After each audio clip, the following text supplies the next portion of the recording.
Hi అండి. అందరూ ఎలా ఉన్నారు? బాగున్నారా? నేను చాలా బాగున్నానండి. సో, ఈరోజు వీడియో టాపిక్ ఏంటంటే ఎర్లీ మెనోపాజ్ గురించనమాట. సో, ఈ ఎర్లీ మెనోపాజ్ వస్తుందని తెలియడానికి సింప్టమ్స్ ఏముంటాయి అనేసి టాప్ 5 సింప్టమ్స్ గురించి మాట్లాడుకుందామండి. అలాగే ఇంకోటేంటంటే టాప్ 5 రూట్ కాజెస్ అనమాట. అంటే ఇలాగ ఎర్లీ మెనోపాజ్ అనేది 40 ఇయర్స్ లోపు లేదంటే 45 ఆ రేంజ్‌లోనే స్టార్ట్ అయిపోతూ ఉందనమాట. నార్మల్‌గా అయితే 55 తర్వాత రావాల్సింది 40స్‌లోనే వచ్చేస్తుందనమాట. సో, ఇలా ఎందుకవుతుందని చెప్పేసి దాని యొక్క 5 సింప్టమ్స్ అలాగే మనకి 5 రూట్ కాజెస్ గురించి మాట్లాడుకుందామండి. అలాగే 5 సొల్యూషన్స్ గురించి మాట్లాడుకుందాం. అలాగే 5 టాప్ సప్లిమెంట్స్ గురించి కూడా మాట్లాడుకుందాం. అందుకని వీడియో ఎక్కడ మిస్ అవ్వకుండా లాస్ట్ వరకు చూడండి. మీకు బాగా ఉపయోగపడుతుందనమాట. మీరు గనక నా ఛానల్ కొత్తగా వచ్చినట్లయితే నా పేరు మాధవ్ అండి. Functional and integrative nutrition coach from Canada. So, ఈ ఛానల్‌లో ఏంటంటే health, fitness and nutrition related latest information share చేస్తూ ఉంటాననమాట. సో, ఇంకెందుకు ఆలస్యం let's go to the video.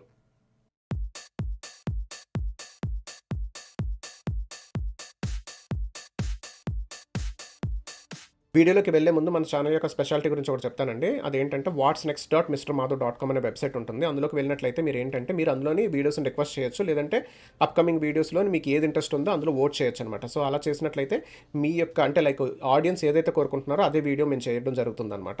అంటే మాకు నచ్చిన వీడియో కాకుండా మీకు నచ్చిన వీడియో మేము చేస్తాము. సో, మీకు గనక ఇంట్రెస్ట్ ఉంటే మీరెళ్లి వోట్ చేయొచ్చు.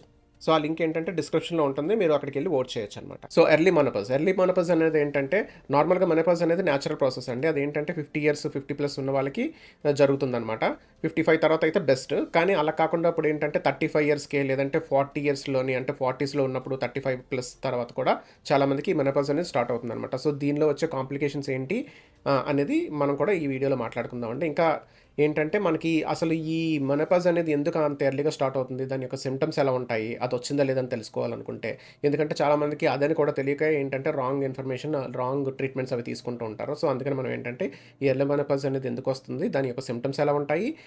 దానికి సొల్యూషన్స్ ఏంటి? ఏం చేస్తే ఎర్లీ మెనోపాజ్ రాకుండా ఉంటుంది? ఒకవేళ ఎర్లీ మెనోపాజ్ వచ్చిన తర్వాత మనం మెయింటైన్ చేయాలనుకుంటే హెల్త్ దానికి కావాల్సిన సప్లిమెంటేషన్స్ ఏంటి? ఇవన్నీ కూడా ఈ వీడియోలో మాట్లాడుకుందామండి. ఎక్కడ మిస్ అవ్వకుండా చూడండి. సో, ఇప్పుడు మనం టాప్ 5 సింప్టమ్స్ గురించి మాట్లాడుకుందామండి. అందులో నెంబర్ 1 ఏంటంటే ఇర్రెగ్యులర్ పీరియడ్స్ అనమాట. లైక్ పీరియడ్స్ అనేవి మిస్ అవుతూ ఉంటాయి కదా! సో, అది ఎక్కువగా జరుగుతుందనుకోండి. అంటే ఒక్కొక్కసారి కొన్ని డైటరీ చేంజెస్ వల్ల లేదంటే స్ట్రెస్ వల్ల జరుగుతుంది. అంటే ఎర్లీగా అయిపోవడం జరుగుతుంది. అలా కాకుండా ఏంటంటే ఎక్కువగా రెగ్యులర్‌గా జరుగుతుందనుకోండి. నార్మల్ సైకిల్ అనేది ఎలా ఉంటుందంటే 21 డేస్ నుంచి 35 డేస్ ఉంటుంది. బేస్డ్ ఆన్ దేర్ జీన్స్ అనమాట. అంటే లైక్ వాళ్ళ మదర్‌కి ఎలా అయితే ఉందో దాన్ని బట్టి ఉండొచ్చు. లేదంటే వాళ్ళ యొక్క బాడీ తత్వాన్ని బట్టి కూడా ఉంటుందనమాట. సో, అలా కాకుండా ఏంటంటే సడెన్‌గా చేంజెస్ వచ్చాయనుకోండి. మీకు 35 తర్వాత నుంచే సడెన్‌గా చేంజెస్ వచ్చి ఈ పీరియడ్స్ అనేవి బాగా ఇర్రెగ్యులర్‌గా అవుతున్నాయనుకోండి. అదొక సింప్టమ్ కింద మనం గుర్తించాలనమాట. నెక్స్ట్ ఏంటంటే హాట్ ఫ్లాషెస్ అండ్ స్వెట్ అనమాట.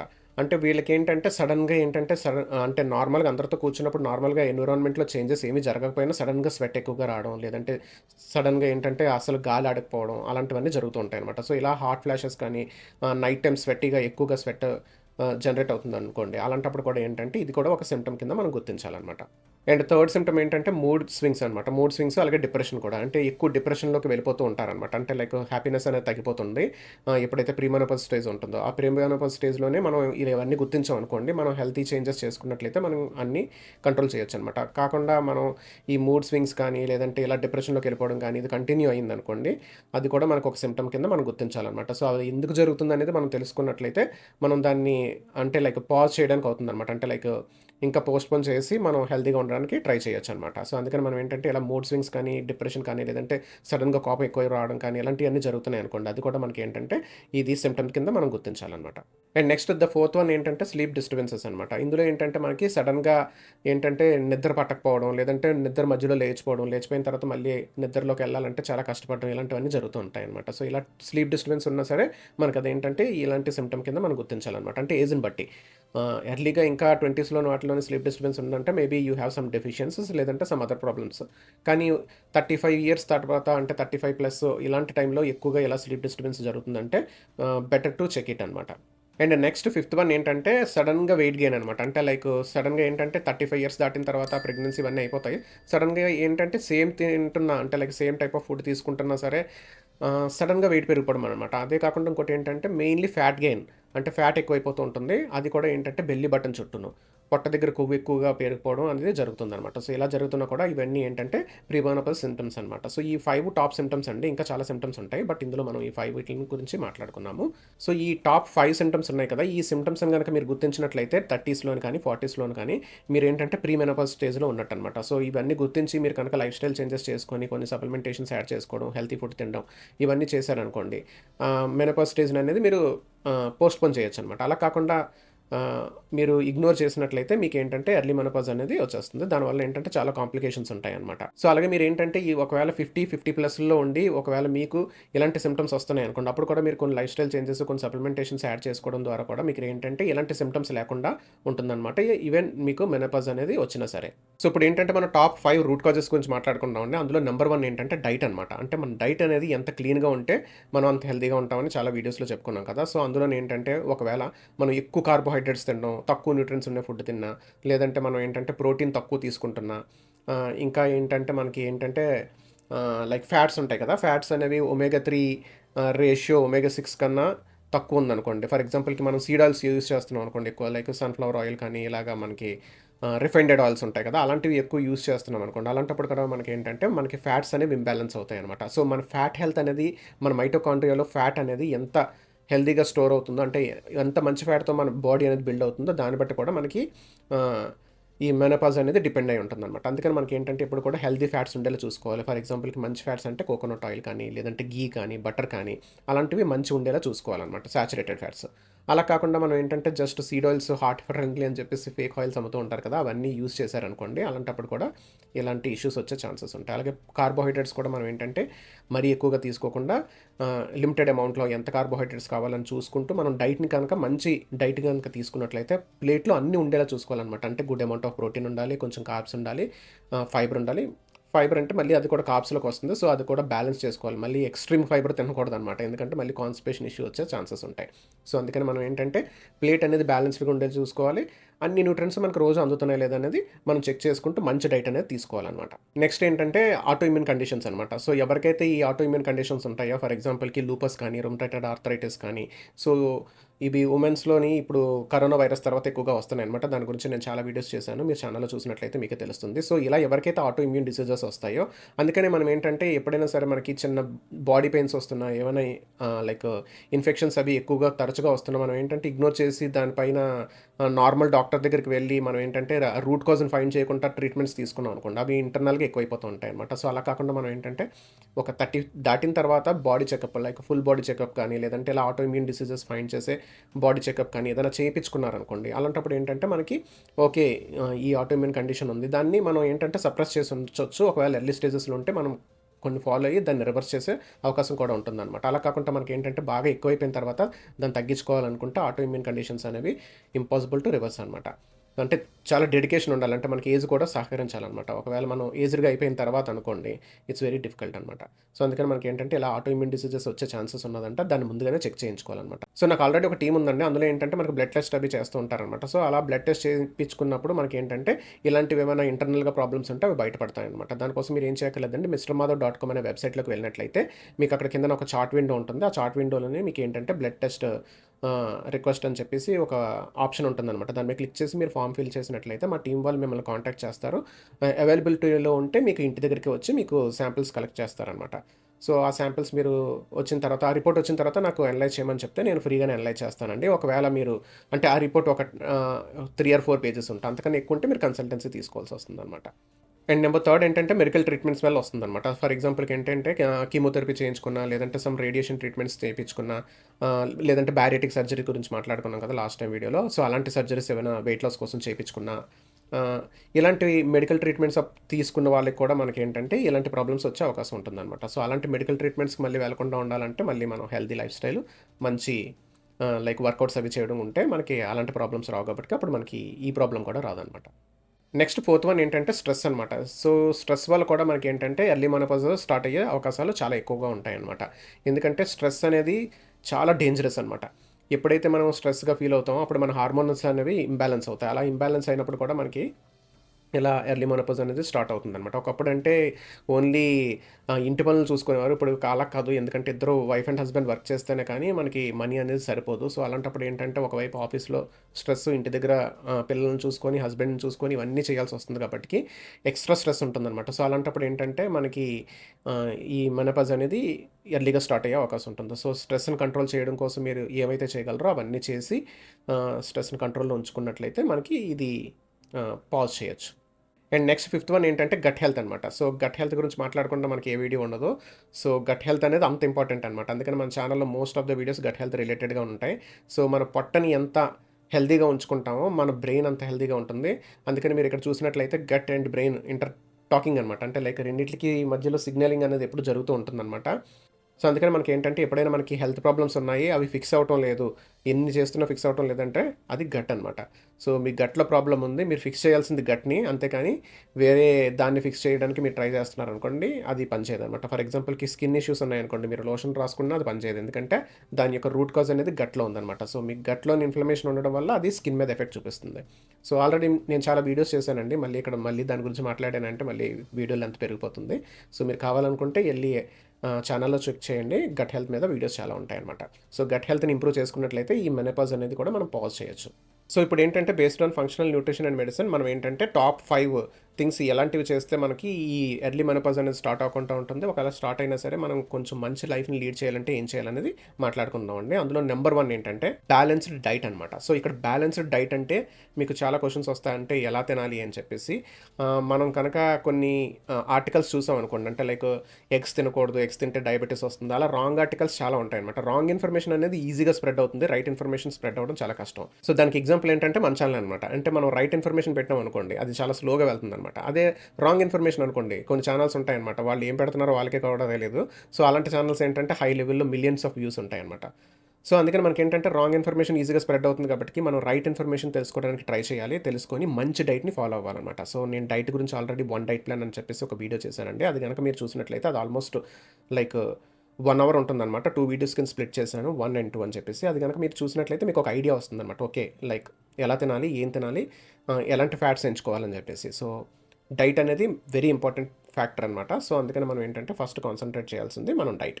నెక్స్ట్ ఏంటంటే హెల్తీ ఫ్యాట్స్ అనమాట. సో, ఈ హెల్తీ ఫ్యాట్స్ గురించి ఎందుకు మళ్ళీ చెప్తున్నానంటే డైట్‌లో పార్ట్ కింద కాకుండా సైడ్‌కి ఎందుకు చెప్తున్నానంటే ఫ్యాట్స్ అనేవి చాలా చాలా ఇంపార్టెంట్ మనకి హెల్తీగా ఉండడం కోసం. సో, ఈ ఫ్యాట్స్ వల్లే మన యొక్క బాడీ మొత్తం డిజైన్ చేయబడుతుందనమాట. లైక్ మన మైటోకాండ్రియా దగ్గర నుంచి మొదలుపెట్టి.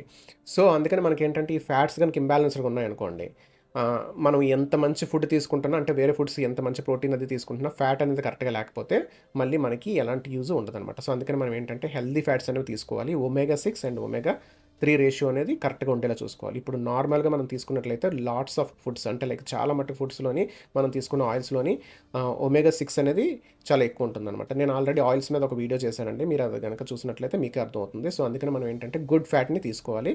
అది ఘీ కానీ లేదంటే కోకోనట్ ఆయిల్ కానీ అది కూడా కోకోనట్ ఆయిల్ అంటే కోల్డ్ ప్రెస్డ్ కోకోనట్ ఆయిల్ అండి. Extra virgin cold pressed coconut oil అంటే పచ్చి కొబ్బరికాయల నుంచి తీసిన కొబ్బరి నూనె మాత్రమే వాడాలన్నమాట. మళ్ళీ ఎండు కొబ్బరికాయల నుంచి తీసిన కొబ్బరి నూనె అనుకోండి అందులో ఏంటంటే మళ్ళీ ఫంగస్ అది ఉండే ఛాన్సెస్ ఉంటాయి. సో, అందుకని మనకేంటంటే పచ్చి కొబ్బరికాయల నుంచి తీసిందైతే మనకి ఫ్లేవర్ కూడా తక్కువ ఉంటుంది. మనం వండుకున్నప్పుడు మనకి అంత కొబ్బరి నూనె స్మెల్ అది కూడా రాదనమాట. సో, అందుకని మనం కోల్డ్ ప్రెస్డ్ వాడడానికి ట్రై చేయాలి. నెంబర్ 3 ఏంటంటే ఫైటోఎస్ట్రోజెన్ ఫుడ్స్ అనమాట. ఫర్ ఎగ్జాంపుల్‌కి సోయా.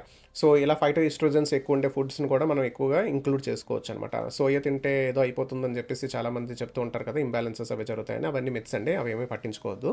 సోయాని హ్యాపీగా ఇంక్లూడ్ చేసుకోవచ్చు. బట్ ఏదైనా సరే ఓవర్‌గా తింటే మంచిది కాదు కాబట్టి వీక్‌లోనే ఒక 2 టైమ్స్ ఉన్నా పర్వాలేదనమాట. సో, అందుకని మనకేంటంటే డైట్‌లోని ఇలాగ సోయా కానీ, ఫ్లాక్స్ సీడ్స్ కానీ ఇలాంటివి ఇంక్లూడ్ చేసుకున్నట్లయితే మనకి ఈస్ట్రోజన్ లెవెల్స్ అనేవి బ్యాలెన్స్డ్‌గా ఉండి మన హార్మోన్స్‌ని బ్యాలెన్స్ చేస్తూ ఉంటాయనమాట. నెక్స్ట్ ఫోర్త్ వన్ ఏంటంటే హైడ్రేషన్ అనమాట. So, enough amount of water తాగడం అనేది చాలా కష్టం ఈ రోజుల్లోని. ఎందుకంటే మనం మర్చిపోతూ ఉంటాము. అంటే లైక్ వర్క్ పనిలో పడ్డామనుకోండి. నేను సిస్టమ్ దగ్గర కూర్చున్నప్పుడల్లా నేనేంటంటే అయ్యో! వాటర్ తాగాలని అనుకుంటూ ఉంటాను. మళ్ళీ మర్చిపోతూ ఉంటాననమాట. సో, అందుకని మనకేంటంటే కంపల్సరీగా ఒక మార్కర్ పెట్టుకోండి. 2-3 లీటర్స్ ఆఫ్ వాటర్ అని చెప్పేసి. లేదా 3-4 లీటర్స్ మీ యొక్క డైలీ యాక్టివిటీస్‌ని బట్టి ఉంటుందనమాట. అందరికీ ఒకటే రకమైన వాటర్ అంటే ఇంత అమౌంట్ ఆఫ్ తాగాలని ఏమి ఉండదు. మీ యొక్క హైడ్రేషన్ బట్టి కాకపోతే డీహైడ్రేట్ అవ్వకుండా చూసుకోండనమాట. సో ఇక్కడ మళ్ళీ వాటర్ అంటే ఓన్లీ వాటర్‌ని కౌంట్ చేయక్కర్లేదండి. ఏంటంటే మళ్ళీ మీరు తీసుకునే ఎనీ లిక్విడ్ ఫుడ్‌ని కూడా మనం అందులో ఉండే వాటర్ కంటెంట్‌ని కూడా కాలిక్యులేట్ చేసుకోవచ్చు. సో అందుకనే మనకి హెవీగా వాటర్ తాగినా సరే మళ్ళీ ఏంటంటే మనకి మినరల్ డెఫిషియన్సీ వచ్చే అవకాశం ఉంటుంది కాబట్టి హెవీగా తాగొద్దు. మీ యొక్క బాడీ అడుగుతుంది. దాన్ని బట్టి మీరు తాగితే సరిపోతుందనమాట. అండ్ నెంబర్ ఫిఫ్త్ వన్ ఏంటంటే రెగ్యులర్ ఎక్సర్సైజ్, వర్కౌట్స్. ఎందుకంటే చాలామంది అనుకుంటూ ఉంటారనమాట, నేను ఇంట్లో ఉదయం నుంచి సాయంత్రం వరకు చాలా మట్టుకు పని చేస్తూ ఉంటాను కదా అని చెప్పేసి. కానీ అది ఎంత మాత్రం సరిపోదండి. ఎందుకంటే మనం చేసే పని ద్వారా మన యొక్క మజిల్స్ అన్నీ ఇన్వాల్వ్ అవ్వనమాట. సో అందుకని మనం ఏంటంటే స్ట్రెంత్ ట్రైనింగ్ కానీ, కార్డియో కానీ, లైక్ ఎనీ స్పోర్ట్ కానీ మనం ఇంక్లూడ్ చేసుకునేలా చూసుకోవాలి. అది కాకుండా అందులో మెయిన్ ఏంటంటే మనకి కార్డియో వీటి వల్ల కొంచెం స్ట్రెస్ పెరిగే అవకాశం ఉంటుంది కాబట్టి ఇలా మెనోపాజ్ స్టేజ్లో ఉన్నప్పుడు అలాంటివి కాకుండా స్ట్రెంత్ ట్రైనింగ్ చేసినట్లయితే మనకి స్ట్రెంత్ ట్రైనింగ్లో ఏంటంటే మనకి మజిల్ బిల్డప్ అవుతుంది. అది ఏంటంటే మనకి మెనోపాజ్ని పాజ్ చేయడానికి ఉపయోగపడుతుంది. అలాగే మనకి స్ట్రెంత్ లెవెల్స్ని పెంచుతుంది. మూడ్ అండ్ స్లీప్ని కూడా మారుస్తుంది అనమాట. సో వర్కౌట్స్ అనేవి ఇలా స్ట్రెంత్ ట్రైనింగ్ చేసేవి అంటే లైక్ వెయిట్ లిఫ్టింగ్ ఎక్సర్సైజెస్ అనేవి చాలా బాగా ఉపయోగపడతాయి. అందులో ఉమెన్కి అయితే బాగా ఉపయోగపడతాయి అనమాట. ఉమెన్ వెయిట్ లిఫ్టింగ్ కోసం ఒక మంచి బుక్ ఉందండి. అది ఏంటంటే the new rules of lifting for women అనమాట. సో ఈ బుక్ ఏంటంటే మనకి lift like A man and look like A goddess అని చెప్పేసి ఉంటుంది. సో ఈ బుక్ చాలా బాగుంటుంది అనమాట. ఒకవేళ మీరు తీసుకున్నట్లయితే తీసుకొని చదవండి. ఒకవేళ ఈ బుక్ మీద వీడియో ఏమైనా కావాలనుకుంటే కింద కమెంట్ చేస్తే ఈ బుక్లో ఉండే ఇన్ఫర్మేషన్ గురించి నేను ఒక వీడియో చేస్తాను, ఉమెన్స్ లిఫ్టింగ్ వెయిట్ గురించి. మీకు కావాలనుకుంటే కింద కమెంట్ చేయండి, లేదా మీరు బుక్ ఆర్డర్ చేసి మీరు చదవచ్చు కూడా. సో అందుకని ఎక్సర్సైజ్ చేయాలనుకుంటే చాలామంది చేసేది ఏంటంటే జస్ట్ వాకింగ్ లేదంటే రన్నింగ్ చేస్తూ ఉంటారు. సో అవి కాదండి, వెయిట్ లిఫ్టింగ్ చేయండి. వెయిట్ లిఫ్టింగ్ చేస్తే మీ యొక్క లైఫ్ అనేది మారిపోతుంది. సో ఇప్పుడు నేను చెప్పిన ఈ టాప్ 5 రూల్స్ పాటించినట్లయితే మీరు హెల్తీగా ఉంటారు. అలాగే మీకు ఏంటంటే ఎర్లీ మెనోపాజ్ ప్రాబ్లం కూడా తగ్గుతుంది. దానివల్ల మీకు ఏంటంటే ఆస్ట్రోపెరోసిస్ చాలా ప్రాబ్లమ్స్ ఉంటాయన్నమాట మీకు మెనోపాజ్ కనుక స్టార్ట్ అయినట్లయితే. సో అవన్నిటి నుంచి మీరు తప్పించుకోవచ్చు. సో ఇప్పుడు మనం టాప్ 5 సప్లిమెంట్స్ గురించి మాట్లాడుకుందాం అండి. సో ఈ సప్లిమెంట్స్ ఏంటంటే మనకి ఒకవేళ ఎర్లీ మెనోపాజ్ స్టార్ట్ అవ్వకుండా ఉండడానికి ఉపయోగపడుతుంది. అలాగే ఒకవేళ స్టార్ట్ అయినా సరే కొంచెం సిమ్టమ్స్ అవి తగ్గి అంటే లైక్ దాని యొక్క సైడ్ ఎఫెక్ట్స్ నుంచి మనం కొంచెం రిలీఫ్ పొందడానికి కూడా ఉపయోగపడతాయి అనమాట. సో ఇవి ఏంటంటే అందులో నెంబర్ 1 ఏంటంటే D3, K2 అండి. D3 అనేది చాలా మందికి డెఫిషియన్సీ ఉంటుంది. సో D3ని ఇంక్లూడ్ చేసుకోవాలి. D3 అనేది ఏంటంటే ఓన్లీ సప్లిమెంట్ కింద చూడొద్దు, అది ఏంటంటే హార్మోన్ అనమాట. సో అది ఇంబ్యాలెన్స్ అయినప్పుడు మనకి మిగతా హార్మోన్స్ కూడా ఇంబ్యాలెన్స్ అవుతాయి కాబట్టి ఎర్లీ మెనోపాజ్ అయ్యే ఛాన్సెస్ ఉంటాయి అనమాట. సో అందుకని మనం D3ని ఏంటంటే కంపల్సరీగా మీ సప్లిమెంట్స్ లిస్ట్లో పెట్టుకోండి. దాంతోపాటు K2 కూడా తీసుకోవాలి. నేను ఆల్రెడీ వీడియోలో చెప్పాను, చాలా వీడియోస్లో మీరు చూసినట్లయితే అర్థమవుతుంది ఎందుకు K2 తీసుకోవాలని చెప్పేసి. అండ్ నెక్స్ట్ నేను D3, K2 తర్వాత మీకు ఎక్కువగా రిఫర్ చేసే సప్లిమెంట్ ఏంటంటే మెగ్నీషియం అనమాట. సో మెగ్నీషియంలోని చాలా రకాలు ఉంటాయి. అందులో మెగ్నీషియం గ్లైసినేట్ అనేది కొంచెం మంచి ఫామ్ అనమాట. సో అది కంపల్సరీగా తీసుకోవడానికి ట్రై చేయండి. అది నైట్ డిన్నర్ తర్వాత తీసుకోండి. ఇందాక చెప్పిన D3, K2 ఉంది కదా, అది మార్నింగ్ బ్రేక్ఫాస్ట్ తర్వాత తీసుకోవచ్చు. సో ఈ సప్లిమెంట్స్ ఏంటంటే మనం మెగ్నీషియం అనేది నైట్ టైం తీసుకుంటే మనకి స్లీప్కి ఉపయోగపడుతుంది, అలాగే మజిల్ రికవరీకి ఉపయోగపడుతుంది, అలాగే మన యొక్క మూడ్ కానీ స్ట్రెస్ లెవెల్స్ కానీ నార్మలైజ్ చేయడానికి బాగా ఉపయోగపడుతుంది అనమాట. సో మెగ్నీషియం సప్లిమెంట్ అనేది నైట్ టైం యాడ్ చేసుకోండి. అండ్ నెక్స్ట్ ఏంటంటే బి కాంప్లెక్స్ సప్లిమెంట్స్ అనమాట. అంటే విటమిన్ బి డెఫిషియన్సీస్ ఉంటున్నాయి చాలా మందికి. అందులో మెయిన్లీ ఏంటంటే B12 అనమాట. B12 అనేది చాలా మంది డెఫిషియన్సీ ఉంటుంది. వెజిటేరియన్స్ అవని, నాన్ వెజిటేరియన్స్ అయితే కంపల్సరీగా ఉంటుంది. ఎందుకంటే వాళ్ళకి వెజిటేరియన్ ఫుడ్లోని B12 అనేది ఇంపాసిబుల్ అనమాట. ఒకవేళ ఫెర్మెంటెడ్ దోశలోని వాటిలోని B12 ఉన్నా అది కన్వర్ట్ చేసుకోవాలనుకుంటే మనకి గట్ బ్యాక్టీరియా అనేది సపోర్ట్ చేయాలి. ఎందుకంటే మన ఓన్గా మనం కన్వర్ట్ చేసుకోలేము. మంచి గట్ బ్యాక్టీరియా ఉండి మన గట్ హెల్త్ బాగుంటేనే మనం B12ని అబ్జర్వ్ చేసుకోగలుగుతాం ఫుడ్ నుంచి, లైక్ దోశల నుంచి వాటి నుంచి. కానీ చాలామందికి ఇప్పుడు ఆల్రెడీ యాంటీబయాటిక్స్ వాడి ఉంటున్నారు కాబట్టి లైఫ్లో వాళ్ళకి ఆ గట్ బ్యాక్టీరియా అనేది ఉండటం లేదు. ఆల్రెడీ గట్ ప్రాబ్లమ్స్ ఉంటున్నాయి. ఆ బ్యాక్టీరియా లేకపోవడం వల్ల మనం B కాంప్లెక్స్ అంటే like B12 rich food, fermented food తీసుకున్నా మనకి బి విటమిన్ అనేది రాదనమాట. సో అలాంటప్పుడు ఏంటంటే మన సప్లిమెంట్సే కరెక్ట్. అలాగే మనకి నాన్ వెజ్ తీసుకున్నప్పుడు కూడా మనకి ఏంటంటే చాలామందికి B కాంప్లెక్స్ అలాగే ఈ B12 డెఫిషియన్సీ ఉంటుంది. ఎందుకంటే వాళ్ళకి లో స్టమక్ యాసిడ్ ఉందనుకోండి, అలాంటప్పుడు కూడా రాదనమాట. సో అలాంటప్పుడు మనకి ఇలాంటి సప్లిమెంట్స్ అనేవి హెల్ప్ అవుతాయి. సో అవి కూడా ఇంక్లూడ్ చేసుకోవడానికి ట్రై చేయండి. అండ్ నెక్స్ట్ ఏంటంటే ఒమేగా 3 ఫ్యాటీ యాసిడ్స్ అనమాట. సో మనం ముందు నుంచి చెప్తూ ఉన్నాను కదా, ఫ్యాట్ అనేది చాలా ఇంపార్టెంట్ అని చెప్పేసి. సో నార్మల్గా మనం ఏంటంటే మనం ఎంత ఒమేగా 3 రిచ్ ఫుడ్ తీసుకుంటున్నా మోస్ట్ ఆఫ్ ద ఫుడ్స్ ఇప్పుడు ఏంటంటే ఒమేగా 6తోనే బైండ్ అయి ఉంటాయి అనమాట. మనం ఎలాంటి ఫుడ్ తీసుకుంటున్నా, బయట నుంచి ఏమైనా తిన్నా, ఏం చేసినా సరే మనకి ఒమేగా 6 లెవెల్స్ అనేవి పెరిగిపోతాయి. సో దాని రేషియోని మెయింటైన్ చేయాలంటే ఒమేగా 3 సప్లిమెంట్ అనేది కంపల్సరీగా మన సప్లిమెంట్స్ లిస్ట్లో ఉండేలా చూసుకోవాలి. అలాగే నెక్స్ట్ ఏంటంటే విటమిన్ E అనమాట. విటమిన్ E అనేది ఏంటంటే హాట్ ఫ్లాషెస్ని తగ్గించడానికి మనకు వస్తుంది. అలాగే మనకి ఇంకోటి ఏంటంటే స్కిన్ హెల్త్ని ఇంప్రూవ్ చేయడానికి కూడా మనకు వస్తుంది అనమాట. కానీ ఇక్కడ మళ్ళీ స్కిన్ హెల్త్ ఇంప్రూవ్ అయిపోతుంది ఓన్లీ విటమిన్ E వేసుకోవడం వల్ల కాదు. మనం ఈ యొక్క డైట్ చేంజ్ చేసుకొని ఇవన్నీ కూడా పాటిస్తే అప్పుడు హెల్ప్ అవుతుంది. ఒకవేళ మనకి విటమిన్ E డెఫిషియన్సీ కూడా ఉందని తెలిసినట్లయితే అప్పుడు విటమిన్ E సప్లిమెంట్ కూడా మనం యాడ్ చేసుకోవచ్చు అనమాట. సో అదండి ఈరోజు వీడియో. అర్థమైంది కదా! సో, ఈ ఎర్లీ మెనోపాజ్ గాని, అంటే మెనోపాజ్ వచ్చిన తర్వాత ఇష్యూస్ కానీ, ఇవన్నీ చాలా కాంప్లికేటెడ్ అనమాట. సో, వీటన్నిటిని మనం అరికట్టాలంటే, మనం ఇప్పటి వరకు మాట్లాడుకున్నవన్నీ మీరు ఫాలో అయినట్లయితే, మీకు ఎర్లీ మెనోపాజ్ నుంచి తప్పించుకునే అవకాశం ఉంటుంది. ఒకవేళ మెనోపాజ్ వచ్చిన తర్వాత కూడా మీరేంటంటే, ఇవన్నీ నేను చెప్పినవి కొంచెం ఫాలో అయినట్లయితే, మీకేంటంటే, ఆ సింప్టమ్స్ నుంచి మీకు రిలీఫ్ అనేది జరుగుతుందనమాట. సో, మీకు ఇంకా ఏమైనా క్వెషన్స్ ఉన్నట్లయితే కిందన కమెంట్ చేయండి. నేను మీకు అందరికీ రిప్లై ఇస్తాను. ఒకవేళ లేదంటే మీరు వాట్సాప్ గ్రూప్‌లోకి కూడా జాయిన్ అవ్వచ్చు. మనకి ఆల్రెడీ మిస్టర్ మాధవ్ అనే వాట్సాప్ గ్రూప్ ఉంది. అది అందులో జాయిన్ అవ్వాలంటే జస్ట్ మీరు వెబ్‌సైట్‌లోకెళ్ళినట్లయితే దాంట్లో ఆప్షన్ ఉంటుందనమాట జాయిన్ అవ్వడానికి. సో, ఆ గ్రూప్‌లో ఆల్రెడీ మనకి ఏంటంటే 500+ పీపుల్ ఉన్నారండి. సో, మీరు కూడా జాయిన్ అవ్వచ్చు. అందులో కూడా మనం డిస్కస్ చేసుకోవచ్చనమాట మీకేమైనా ఇష్యూస్ ఉంటే. సో, అదండి ఈరోజు వీడియో. మీకు నచ్చిందనుకుంటున్నాను. మీకు నచ్చినట్లయితే లైక్ చేయండి, షేర్ చేయండి. అలాగే సబ్స్క్రైబ్ చేసుకోవడం మర్చిపోవద్దు. ఇంకొక మంచి వీడియోతో మళ్ళీ కలుద్దాం. Thank you so much for watching.